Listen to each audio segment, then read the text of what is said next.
dipimpin doa terlebih dahulu. Assalamualaikum. Bismillahirrahmanirrahim. Rabbana shrah lana sudurana wa yassir lana umurana wahlul 'uqdatam min alsinatina yafqahu aqwalana. Allahumma nawwir qulubana bi nuri hidayatika kama nawwartal arda bi nuri syamsika abadan abada bi rahmatika ya arhamar rahimin. Oke, alhamdulillahirrahmanirrahim. Kita mulai. Jadi hari ini kita akan belajar apa?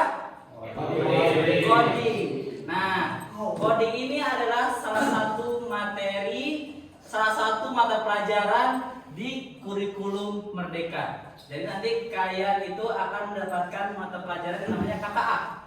Bukan hanya coding, tapi ada KA-nya. KA-nya itu apa? Kecerdasan artifisial, atau yang kalian sering dengar itu adalah AI. Oke, jadi sebelum kita masuk ke materi hari ini, kita semuanya berdiri, kita akan menyanyikan lagu Indonesia Raya.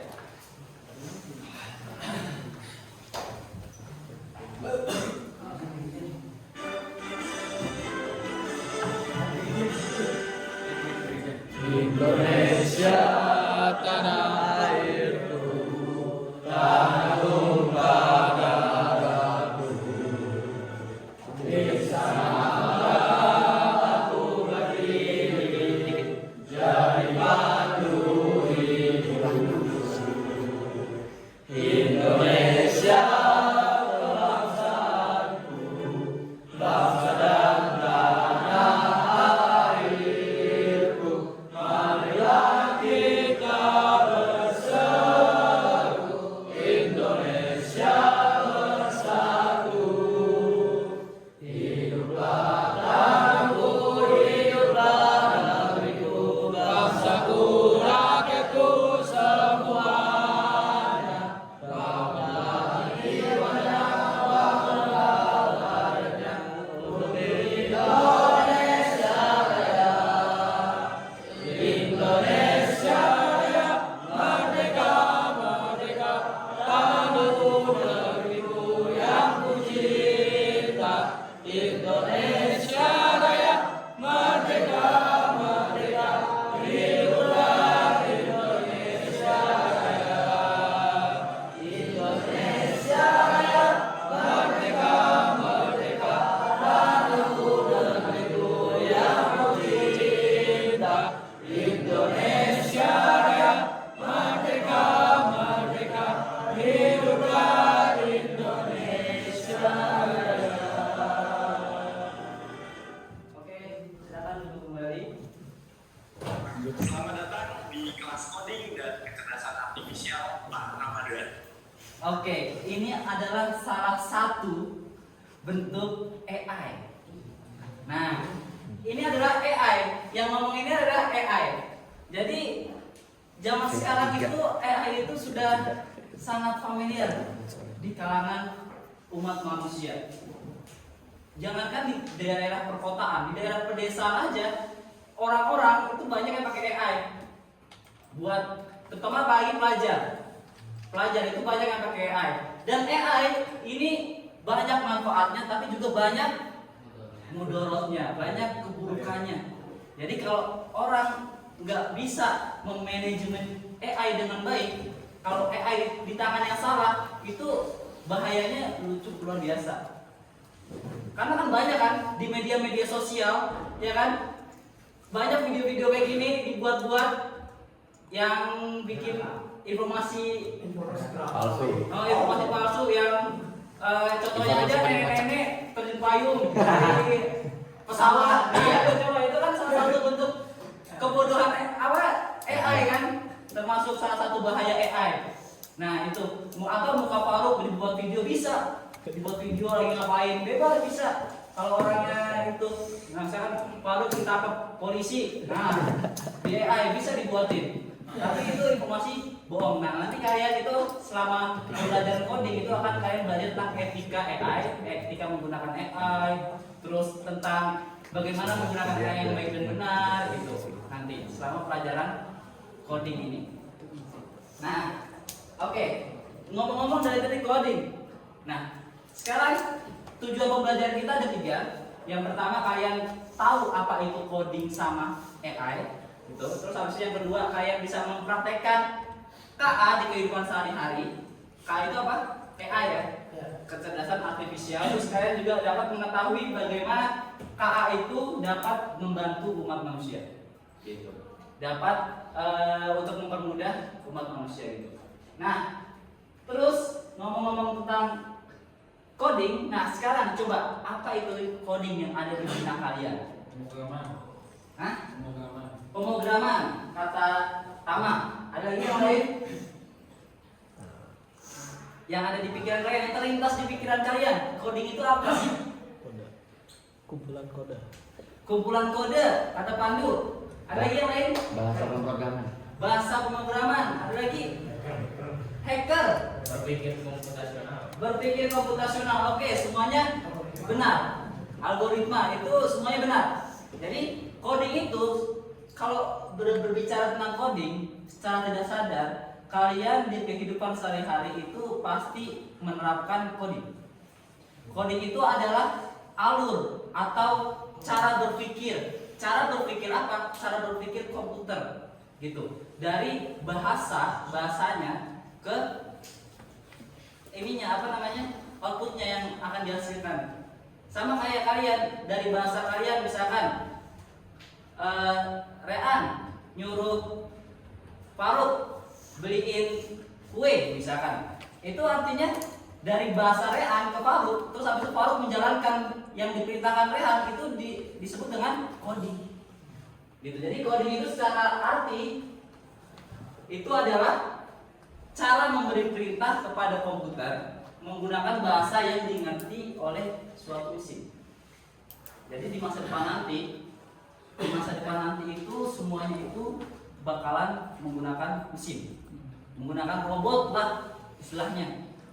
Tapi robot itu juga berbahaya, apalagi sekarang ada AI kan. AI itu berbeda dengan manusia. Nanti kita akan belajar itu. Nah sekarang kita masuk ke coding dulu. Coding itu jadi contoh sederhananya kayak tadi. Jadi perintah sederhana, misalkan kalian ingin menyalakan lampu, Hasbi merintahin Pandu buat nyalain lampu, itu termasuk coding. Ya, itu termasuk coding. Coding di kehidupan sehari-hari. Tapi yang sering kalian pikirkan coding itu adalah yang ada di komputer. Komputer kalian bekerja itu dia menggunakan coding semuanya. Kode-kode yang ada di dalam komputer. Ibaratnya aja Google. Kalian tahu Google? Yang kalian pakai itu, Google itu di dalamnya, kalau kalian mau tahu, itu di dalamnya itu ada sekitar 2 miliar baris kode. Gitu. Kalau kalian tumpuk dalam suatu kertas 2 miliar baris kode, itu mungkin gedung 11 lantai. Tumpukannya, kertasnya 2 miliar baris. Nah, itu zaman dulu orang membuat Google yang kalian cari, itu dia ngetik satu baris per baris. Ibaratkan aja kalau ngetik 1 detik 1 baris, itu dalam 1 hari itu paling bisa berapa baris? 1 hari berapa detik? 1 hari berapa detik? Ayo. Google. Ayo berapa 1 hari berapa detik? Kemarin berapa detik?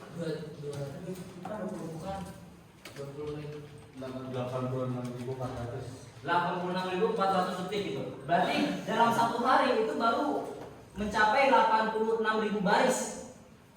Gitu.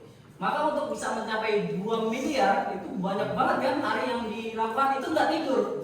Itu kalau misalkan nggak tidur. Itu coba bayangin. Nah, maka dari itu orang-orang zaman dulu itu keren-keren gitu. Penemu informatika, orang-orang IT gitu. Mantap-mantap pokoknya. Keren. Dia menciptain Google, bisa menciptain kode, bisa menciptain komputer yang kalian pakai sekarang. Kalian tinggal ngerasain manfaatnya doang. Tapi selain kalian ngerasain manfaatnya, kalian harus juga bisa tahu gimana cara kerjanya. Kan kalau kalian tahu cara kerjanya kan enak nanti. ya kan? Nah gitu. Nah terus manfaat kalian belajar coding itu untuk apa? Yang pertama melatih logika dan kreativitas. Nah itu untuk mengetik satu baris itu perlu logika, perlu berpikir. Ini kita mau buat apa sih? Outputnya apa? Gitu. Jadi dengan kalian belajar coding, kalian melatih logika kalian, cara berpikir kalian, kreativitas kalian, gitu. Terus juga membuka peluang karir di masa depan. Nah masa depan nanti itu kenapa pemerintah menerapkan coding dan AI di mata pelajaran sekarang di kurikulum yang baru ini? Karena untuk menekankan supaya di masa depan kalian bisa bersaing dengan dunia luar. Karena Cina ternyata sudah menerapkan 5 tahun yang lalu ke anak-anak sekolah materi coding dan AI. Sedangkan kita baru mulai sekarang. Tapi tidak ada kata terlambat untuk belajar. Gitu. Oke, itu dari definisi coding. Nah, alat dan lingkungan coding itu biasanya untuk pemula.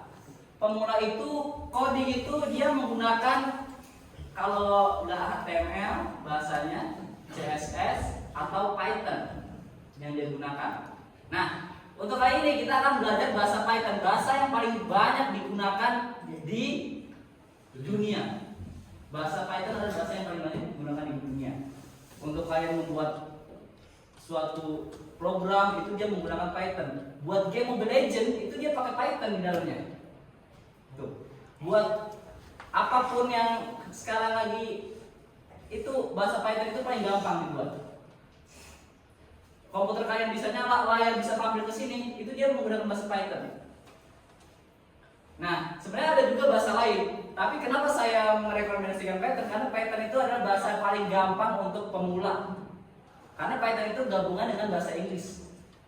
Banyakan bahasa Inggris perintahnya. Kalau kalian bisa bahasa Inggris, logika kalian jalan, logika berarti matematika kalian pintar, terus fisika kalian hebat, masa depan kalian cerah. Gitu. Karena di masa depan masih banyak robot kan. Robot itu butuh yang namanya listrik. Listrik itu apa? Fisika. Gitu kan? Nah, itu. Nah, terus untuk perangkat yang akan kalian gunakan selama pembelajaran coding ini ada yang namanya Google Colab. Google Colab ini adalah suatu perangkat yang enggak butuh kapasitas memori di PC kalian. Jadi di Google Colab itu dia menggunakan kapasitas memorinya dari server pusat Google. Jadi mau laptop kalian RAM-nya 2 GB, 4 GB, 8 GB nggak peduli, tetap bisa menggunakan Google Colab. Karena Google Colab itu dia langsung RAM-nya dikasih 16 GB dari Google, langsung dari servernya dari Google. Jadi nggak pakai kapasitas yang ada di komputer kalian, gitu. Nah, kenapa saya rekomendasi Python tadi? Kenapa nggak ada juga bahasa yang namanya Java? Kalau kalian lihat perbedaannya, Java dan Python. Python untuk menuliskan satu output aja. Misalkan kalian mau menuliskan hello world, itu Python itu kan butuh 1 baris. Sedangkan Java itu butuh 5 baris. Jadi sesimpel itu Python, sangat gampang. Jadi outputnya sama-sama hello world, tapi butuh bahasanya, artinya language-nya itu dia butuh 5 baris untuk bisa menciptakan hello world kalau Java. Sedangkan Python itu cuma 1, tinggal kalian ambil perintah print terus ketikkan hello world. Nah, sekarang coba kalian buka di PC kalian Google Colab, terus kalian perintahin, kalian ketik outputnya itu adalah hello world. Kalian langsung praktek, coba buka Google Colab, terus buka notebook baru. Ini notebook.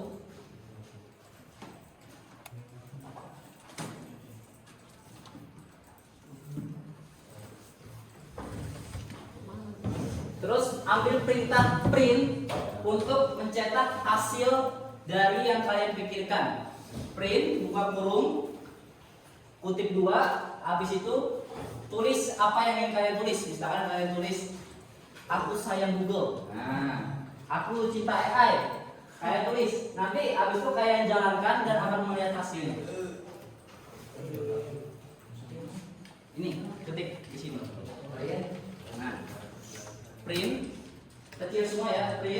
kurung.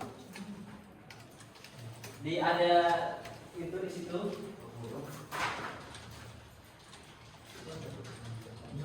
Terus ada kutip.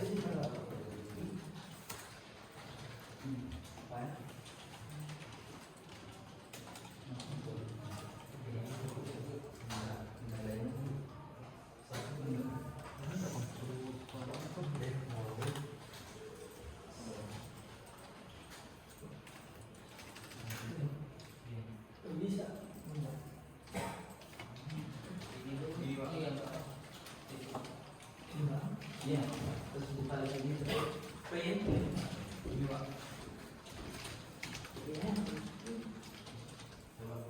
Nah, print terus buka kurung. Bukan printnya itu, tapi print buka kurung.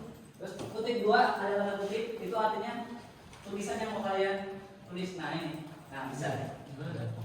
Itu adalah hasil output kalian. Ini adalah outputnya yang bawahnya. Nah, itu saya pertama belajar coding.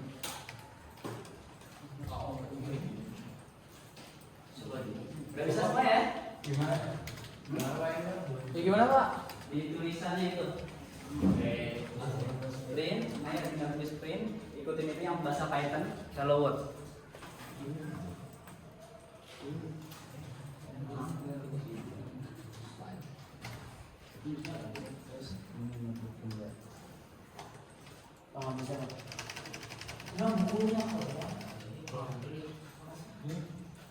Kayak gini Pak. Ya, harus dijalankan. Jalankan ada tanda play di sebelah kiri tulisannya. Kita gini dong Pak. Iya, udah gitu doang. Ini adalah hari pertama. Selamat kalian sudah bisa belajar coding. Kalian sudah bisa menuliskan hello world di dalam suatu server. Ini nggak ada update-nya, Pak. Python itu Pak. Python itu yang Iya, Python itu adalah bahasa komputer. Oke, begitu kita lanjut lagi. Berikutnya, konsep dasar coding itu ada banyak. Yang pertama itu ada algoritma. Algoritma itu apa? Algoritma itu adalah langkah-langkah. Nah ini konsep dasar coding. Algoritma itu langkah-langkah. Jadi kalau kalian misalkan bangun tidur, terus habis itu kamar mandi, wudhu, sholat, nah itu kalian sudah menerapkan konsep coding di kehidupan sehari-hari. Gitu. Ada algoritmanya di situ. Terus ada perintah looping juga. Looping. Kalau kalian belajar matematika itu ada yang namanya trial and error yang tadi sudah kalian pelajari. Nah itu dia menerapkan konsep looping di situ. Ngulang-ngulang sampai jawabannya benar. Sama komputer juga kayak gitu. Dia akan mengulang terus iterasinya sampai outputnya yang diminta benar. Ya. Terus ada yang namanya kondisional. Jadi dia berdasarkan situasi yang dipilih. Maunya kayak gimana tergantung perintah dari kliennya. Seperti itu. Itu adalah konsep dasar coding. Nah, kesalahan umum coding biasanya itu dia loopingnya tidak berhenti. Jadi ngulang terus sampai lama loadingnya, gitu.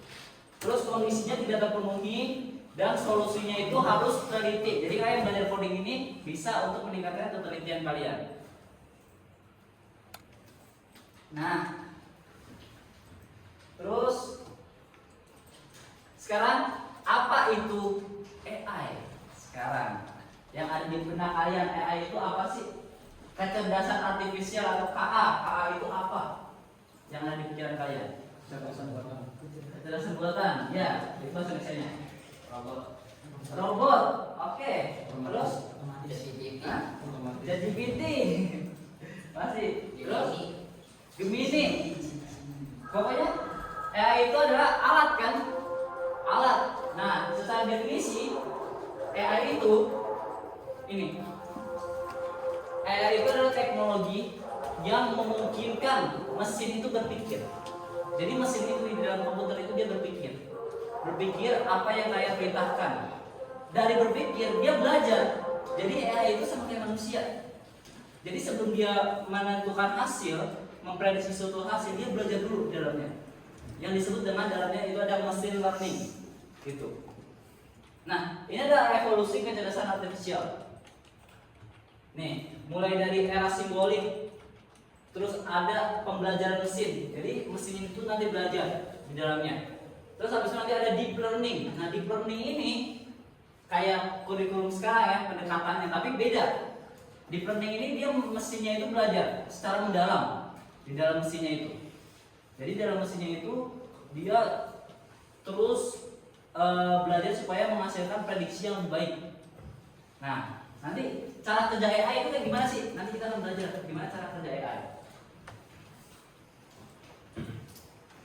Nah, ini ada 3 subkategori kecerdasan artifisial. Nah, ini yang pertama ini adalah kecerdasan yang paling berbahaya. Dia melampaui kemampuan manusia. Ini adalah yang paling berbahaya yang pertama. Karena kayak tahu Sam Altman, pencipta ChatGPT. Nah, pencipta ChatGPT itu sekarang sudah merilis ChatGPT 5.0. ChatGPT 5 itu adalah ChatGPT yang paling berbahaya. Karena sebelum ChatGPT 5 itu muncul, Sam Altman itu dia ragu mau meluncurin yang 5. Kenapa? Karena ChatGPT yang 5 itu dia kemampuannya itu melebihi manusia. Yang 4 aja, yang 4.0 itu kalau disetarain dengan manusia, IQ-nya itu setara dengan IQ orang terpintar. Siapa? Einstein. Setara dengan Einstein, yaitu 160. Sedangkan yang 5 itu 5 kali lipatnya, 700 IQ-nya, melebihi umat manusia dari rata-rata. IQ-nya 700, jadi 5.0. Maka dari itu jadi 5.0 itu kayak mau perintahin apa aja itu dia bisa. Nah, itu lebih akurat, nggak kayak 4.0. Outputnya lebih akurat hasilnya yang kalian perintahin. Apalagi kalau nanti yang 5 itu dibuat dalam bentuk robot, dia bisa berpikir sendiri. Coba bayangin, jadi kayak Terminator nanti. Tahu film Terminator? Bahaya kan, malah membunuh umat manusia karena dia berbeda pemikirannya. Karena pemikiran dia kan, kalau AI itu dia bedanya sama manusia itu, AI itu nggak punya perasaan. Kalau manusia masih punya perasaan itu. Makanya yang 5 ini dia masih dibatasi. Belum benar-benar yang dia nanti bisa membuat dirinya dia sendiri. Belum. Tapi dia masih dibatasi. Maka dari itu kalau dia udah mencapai yang level 1, tingkat paling atas, melampaui umat manusia, itu sangat berbahaya. Gitu. AI itu. Maka dari itu kalian perlu belajar AI, yaitu dari sini. Nah, tuh. Takut sama GPT 5, AI buatannya sendiri, sama Altman ini. Karena ya itu, apa namanya? Dia bisa, kecerdasannya sudah melampaui manusia. Malah dia itu, yang saya dengar, informasi yang terbaru itu, yang 5 itu kan pernah dibuat suatu program. Ternyata dia diam-diam itu ngebuat program AI ini sendiri. Di dalam program dibuat programnya sendiri, AI-nya. Jadi AI-nya itu kayak AI bekerja di dalamnya. Di dalamnya itu dia diam-diam tanpa diketahui orang, dia ngebuat programnya sendiri. Jadi bisa melampaui manusia. Maka itu habis itu karena dia sadar, dimatiin langsung servernya, dicabut. Itu bahaya, itu kan sudah di depan mata. Nah, ini adalah contoh-contoh task yang dibantu oleh AI. Yang pertama ada ChatGPT ya, yang kalian sering-sering dengar itu ada asisten KA.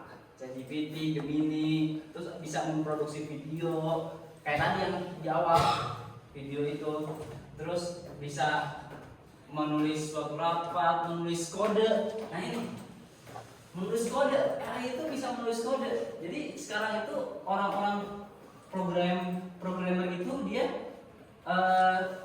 hampir ini di masa depan itu pekerjaan programmer itu akan musnah karena akan bergantian dengan AI. AI bisa bekerja sendiri, ngebuat program sendiri, gitu. Jadi maka dari itu yang ngebuat AI orang programmer, tapi programmernya sendiri yang dirusak di ini sama AI kan? Di apa? Dia disingkirkan oleh AI itu. Nah maka dari itu di masa depan itu lebih banyak harusnya pemerintah itu mendalami mata pelajaran dari dasar itu matematika dan fisika. Gitu. Karena coding itu bisa bekerja dari AI. Nah nanti kalian akan gimana cara kerja AI itu, nih kita akan bahas setelah ini. Nah sekarang kita akan praktek menggunakan AI. Sekarang silakan kalian buka AI andalan kalian. Coba buka AI andalan kalian. Terus kalian ada foto atau apa, kita akan ubah foto itu menjadi suatu gambar yang lucu. Upload dulu foto kalian, nanti saya kasih promptnya.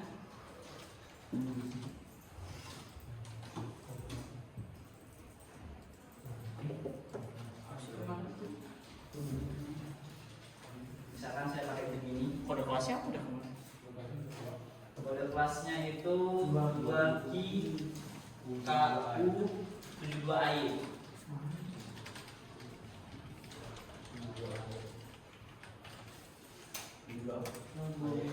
Terus apa yang Pak? Nah, ada foto gambar misalkan saya mau upload logo Al-Azhar misal. Setelah itu kalian masukkan promptnya. Kalian copy, kalian paste ke GPT promptnya. Lalu kalian dapatkan hasilnya seperti apa? Oh itu iPhone-nya sudah di itu. Ya iPhone-nya. Fotonya apa? Ini yang Bebas mau foto apa aja. Nah ini hasil output dari AI saya. Dia akan beda-beda tiap orang. Fotonya bebas. Bebas. Kita pakai foto ini. Ini ya. Begini kalau.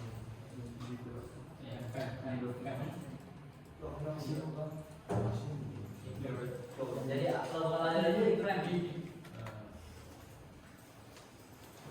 Berbulu-bulu. Karakteristik KA. Jadi KA itu belajar dari data. Jadi kenapa ChatGPT sekarang pintar? Karena banyak orang-orang di dunia ini dia ngasih pertanyaan ke AI, ke ChatGPT. Jadi ChatGPT-nya itu belajar. Semakin dia belajar, semakin pintar dia. Maka bertingkat terus. Sama kayak manusia. Kalau manusia semakin dikasih belajar terus kan, misalkan Alvaro belajar terus tiap hari, tiap ini. Dia maka Alvaro kan semakin pintar. Sama kayak AI.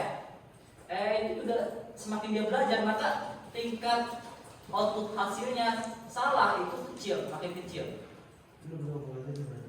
Terus KA itu mampu beradaptasi dan meningkatkan performanya. Tuh. KA bisa memperbaiki dirinya sendiri dengan belajar dari kesalahan. Jadi misalkan kalian tidak GPT, awalnya 1+1, 2, terus kalian bilang salah, bukan 2, tapi 3, gitu. Nanti itu AI-nya akan belajar. Malah nanti setelah kalian tanya lagi 1+1, AI-nya akan jawab jadi 3. Itu. Maka dari itu AI itu dia belajar terus. Maka dari itu AI itu nggak selalu benar, ya kan? Bisa aja salah, tergantung orang yang pakainya. Gitu. Kalau orangnya pengen berniat buruk, dipakai buruk, akan menghasilkan outputnya buruk nanti. Nah terus habis itu AI lawan manusia tadi. Ada keunggulan AI sama keunggulan manusia yang tidak bisa dimiliki. Gitu. Jadi salah satunya itu apa? Nah ini AI itu tidak memiliki perasaan. hanya mengikuti instruksi dari penggunanya. Itu. Jadi kalau misalkan instruksi dari penggunanya, kan AI-nya dalam bentuk robot nih, tembak Alvaro, gitu misalkan. AI akan nembak dari perintah dari orang yang membuat AI itu. Jadi dia nggak pakai perasaan. Tapi kalau manusia, misalkan di TNI, ajudannya komandannya minta suruh ajudannya nembak, pasti ajudannya masih punya perasaan kan? Nggak tega buat nembak orang itu. Gitu. Walaupun itu bukan orang, maksudnya walaupun ini ya. Terus kalau manusia itu dia berpikir sendiri dan memiliki perasaan, itu ya, manusia itu punya perasaan dan kreativitas untuk berinovasi terus, menciptakan ide-ide baru. Terus AI juga belajar dari data dan program yang diberikan. Jadi nanti kalian akan belajar tentang cara kerja AI. Kalau manusia bisa belajar dari hal yang berbeda dan adaptasi secara lingkungan. Jadi belajarnya itu nggak hanya dari data, tapi dari teman sebaya, dari lingkungan persekolahan, manusia itu belajar. Tapi kalau AI itu belajarnya dari data, semua informasi di internet itu dia pelajari AI. Gitu. Terus AI itu hanya memahami hal yang ada di dalam datanya aja. Jadi kalau datanya tentang sejarah, maka AI itu akan paham sejarah doang. Kalau misalkan di datanya di servernya nggak ditambahin data lain, misalkan cuma sejarah doang, maka kalau kalian nanya MTK bakalan ngaco jawabannya AI-nya. Jadi dia belajar dari datanya yang dikasih. Terus hanya bisa membuat keputusan berdasarkan angka dan pola, itu AI.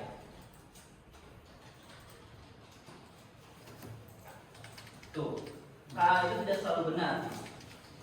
Jika KA diberikan data yang salah atau tidak cukup banyak, maka prediksinya juga bisa salah. Gitu. Jadi misalkan tadi di dalam KA, di dalam AI, kalian ngasih gambar-gambar foto orang yang terkena virus corona. Terus kalian tanya tentang virus, misalkan virus apa ya? Virus flu burung misalkan. Maka dijawab sama AI-nya itu akan bukan flu burung, tapi nggak bisa menjawab AI-nya. Malah dijawabnya itu yang virus corona, bukan virus flu burung. Gitu. Atau kalau nggak, kalian dari datanya itu kalian upload foto-foto orang senyum. Maka kalau diperintahkan bukan orang senyum, maka dia akan prediksinya itu akan 0%, akan menghilang, prediksinya akan 0, seperti itu. Maka semakin banyak dia data yang dikasih, semakin banyak dia belajar, maka semakin akurat juga hasil yang diberikan. Nah, ini adalah komponen-komponen utama dari AI, yaitu ada datanya, ada algoritmanya, itu adalah langkah-langkahnya ya. Terus ada modelnya, ada infrastruktur, ada keamanannya. Nah ini, jadi prinsip kerja AI itu yang pertama itu kalian memasukkan data. Kalian bisa memasukkan pertanyaan, perintah, semuanya kalian masukkan. Nah nanti di dalam itu dia akan bekerja algoritmanya dalam AI. Bekerja, datanya itu akan bekerja di dalamnya yang kalian masukkan tadi. Nah nanti hasilnya itu adalah berdasarkan data prediksi yang kalian masukkan, seperti itu. Nah sekarang coba kita praktek gimana caranya KA bekerja. Nah sekarang silakan buka tab baru. Silakan buka tab baru. Kita akan praktek KA itu gimana cara bekerja. Nah, buka yang namanya Studio Code ORG, atau saya copy aja, mas saya taruh di Google Classroom. Nah, silakan kalian klik itu linknya yang ada di GCR. Ini tentang machine learning. Jadi bagaimana AI bekerja.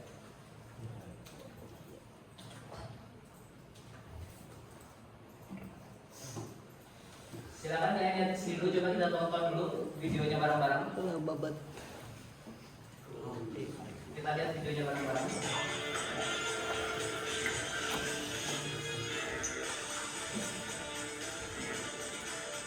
My name is Ali Flores, and I'm a product manager at Alexa. My name is Dr. Chelsea Hout. I work at the Allen Institute for Artificial Intelligence, and I work on an AI-powered Kalau bahasa Indonesia, all around you, computers are making decisions, and those decisions affect your daily life. When you do an internet search or scroll through your newsfeed, computers decide what you see. Computers can already recognize your face and understand your voice, and soon they'll be driving cars and detecting diseases even better than humans. So how is any of this possible? You may have heard about something called AI, or artificial intelligence. True artificial intelligence is decades away. There's a type of AI called machine learning that is here today. It's a type of AI you probably interact with every day without even knowing it. And it has the opportunity to help us tackle some of the world's biggest challenges. Machine learning is how computers recognize patterns and make decisions without being explicitly programmed. What's so exciting is that it's a completely different way to program a computer than what we've ever done before. With machine learning, instead of programming the computer step by step, you can program a computer to learn just like you learn, through trial and error and lots of practice. Learning comes from experience, and that's true for machine learning too. In this case, experience means lots and lots of data. Machine learning can take in any kind of data: images, video, audio, or text, and begin to recognize patterns in that data.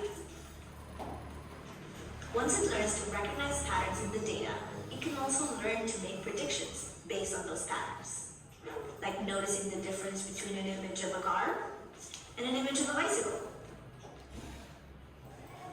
AI and machine learning are playing a bigger and bigger role in society at large, and shaping all of our futures.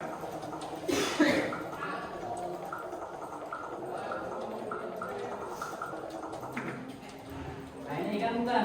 Bukan. Nih. Bukan. Nih. Bukan.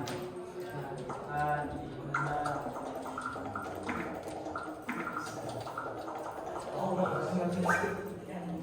Ikan, terus bukan,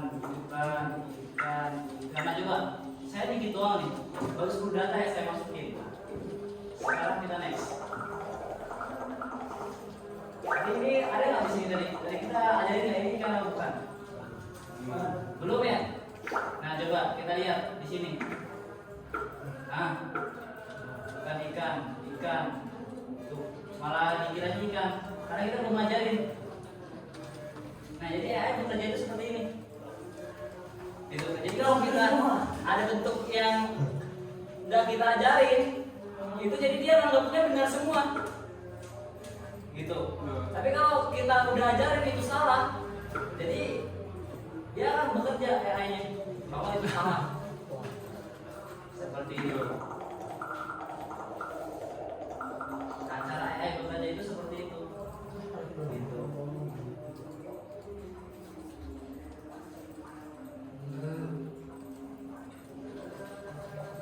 Oke. Nah, lalu apa yang kalian simpulkan dari pembelajaran hari ini?